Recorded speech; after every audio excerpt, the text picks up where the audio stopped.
কে এমন ব্যক্তি আছে যে বুকে হাত দিয়ে বলতে পারবে যে আমরা গুনাহ করি না, আমি গুনাহ করি না? কে বলতে পারবে? হয়ে যায় বাজান, হয়ে যায়, এ দোস্ত হয়ে যায়। হাতে মোবাইল নিলে গুনাহ হয়ে যায়, বাসা থেকে বের হলে গুনাহ হয়ে যায়। কিন্তু এই গুনাহের পরে কখনো কি আল্লাহ তাআলার কাছে মাফ চেয়েছেন? কখনো কি আল্লাহ তাআলার কাছে বলছেন, হে আল্লাহ, আমি তো গুনাহ করেছি, আমাকে মাফ করে দেন?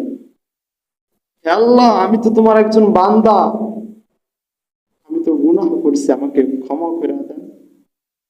আমি তোমার পথে ফিরে আসতে চাই, আমি তোমার পথে ফিরে আসতে চাই, আমাকে তোমার পথ দেখাইয়ে দাও।